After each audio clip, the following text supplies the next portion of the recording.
Donald Trump is melting down right now as his disastrous Iran war gamble is exploding into a full-blown global crisis.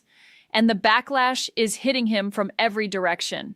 This is Trump's geopolitical nightmare unfolding in real time, because the very allies the United States depends on during moments of global conflict are now publicly rebuking him, not quietly behind closed doors, but on the world stage. France is condemning the strikes as outside international law.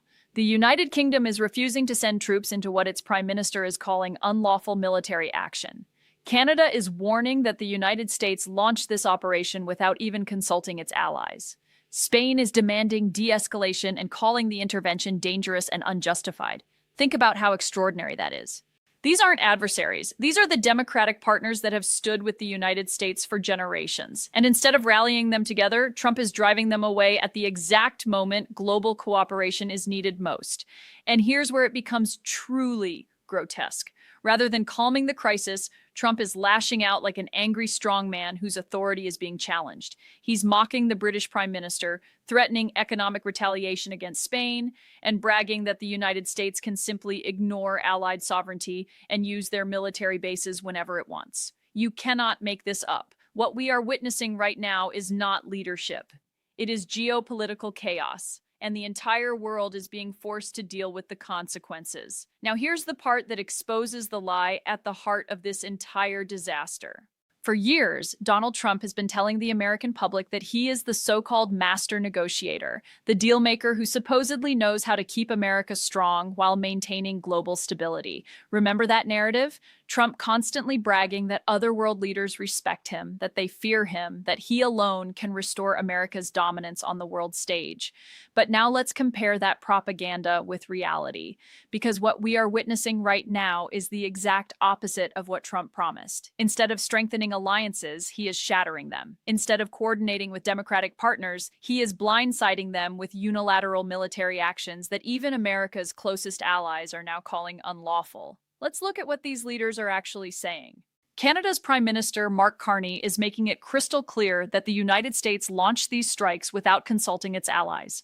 He's openly stating that Washington ignored international coordination mechanisms and acted outside the diplomatic frameworks that have governed global security for decades. That is a stunning admission coming from one of America's closest partners, and it doesn't stop there. The Prime Minister of the United Kingdom, Keir Starmer, is saying something equally devastating. He is explaining that he will not send British troops into a military operation unless it is lawful. In other words, Britain, America's most famous military ally, is refusing to participate because it does not believe the operation meets legal standards. Think about how humiliating that is for Trump. The United States launches a major military escalation, and the UK immediately says, "We are not putting our soldiers into something that may violate international law." But here's where the story becomes even more revealing. Instead of trying to repair the diplomatic damage, Trump is doing what he always does when confronted with criticism. He lashes out. In a press conference, Trump mocks Starmer and declares that the British leader is no Winston Churchill. That's not diplomacy. That's petty grievance politics being played on the world stage. And then it gets worse. Trump turns his attention to Spain after its prime minister condemns the military intervention and calls for de-escalation. Trump responds not with diplomacy, but with threats, openly talking about cutting off trade with Spain and claiming the United States can simply use Spanish military bases whether Spain allows it or not. You can't make this up.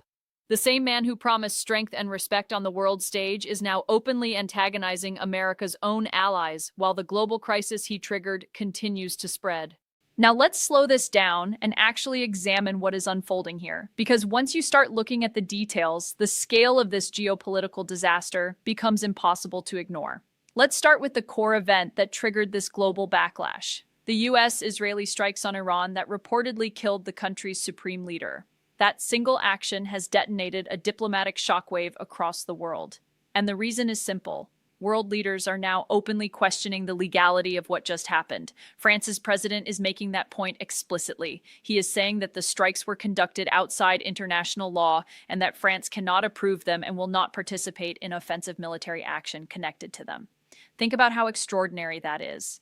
France is not some distant observer in global security affairs. It is a permanent member of the United Nations Security Council and one of America's most important NATO allies. And yet the message from Paris is crystal clear. France is stepping back because the legal justification for this war is deeply questionable. Now let's move to Spain. Spain's prime minister is taking an even more detailed position, explaining that it is entirely possible to oppose the Iranian regime while still rejecting what he calls an unjustified and dangerous military intervention. He is warning that war initiated without authorization from either the United States Congress or the United Nations Security Council violates international law. Let that sink in for a moment. When major democratic governments start publicly raising questions about whether an American military operation violates international law, that is not a minor diplomatic disagreement. That is a crisis of legitimacy, and the consequences are already spreading. Look at what is happening across global markets and supply chains. Major shipping companies in Japan are now suspending routes through the Strait of Hormuz, one of the most critical energy choke points on the planet. If that route becomes unstable or closes entirely, the effects ripple across the entire global economy. Japan has already warned that prolonged disruption could severely damage its energy supply. The country is sitting on emergency oil reserves that would last roughly 254 days, but if the conflict escalates and the strait remains unstable, the consequences for Asian economies could be severe. And we are already seeing the early signs of that panic. South Korea's main stock market has plunged dramatically amid fears that oil shipments through the Persian Gulf could be disrupted. Asian economies are highly exposed to that route, and when war threatens the Strait of Hormuz, energy markets react immediately. Now here is where the story becomes even more surreal.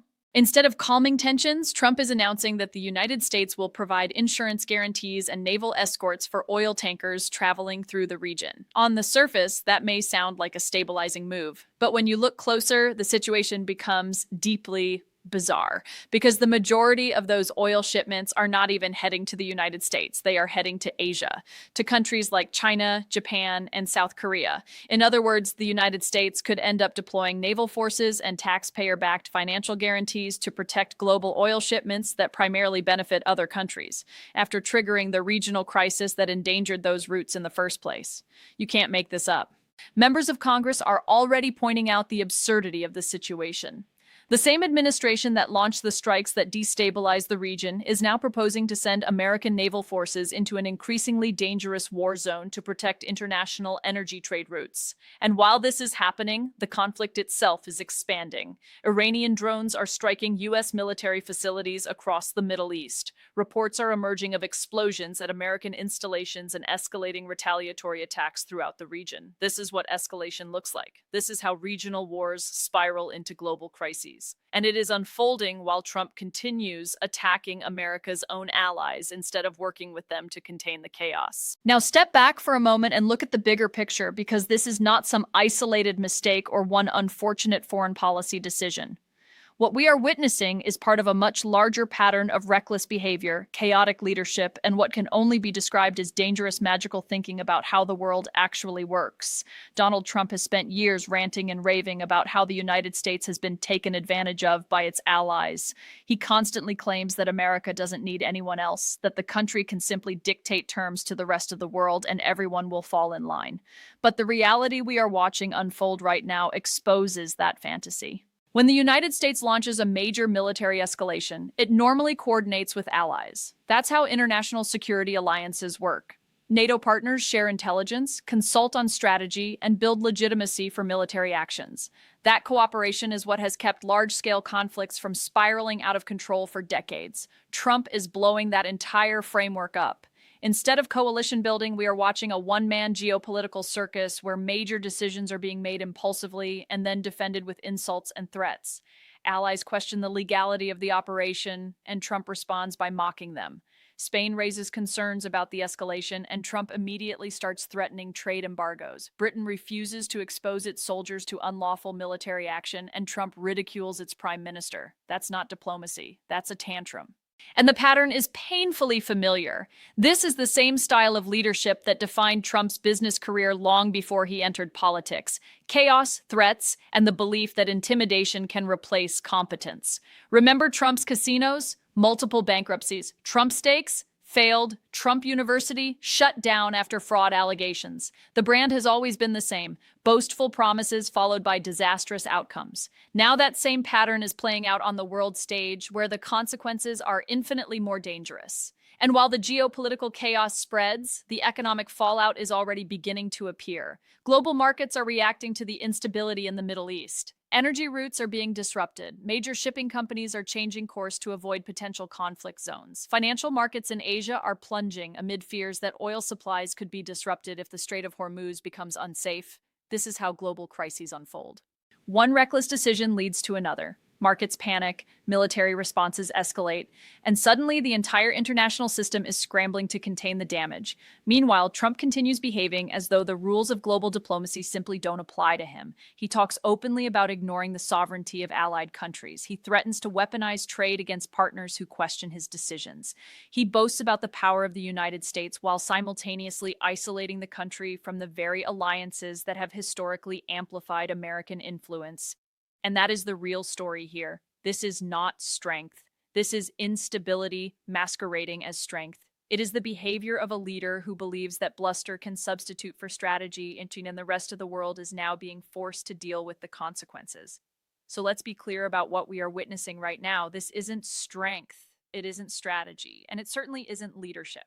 What we are seeing is the dangerous gap between propaganda and reality. Donald Trump spent years telling the American public that he alone could command respect on the world stage, that foreign leaders would fall in line, that America's power could simply be imposed through threats, insults, and bravado.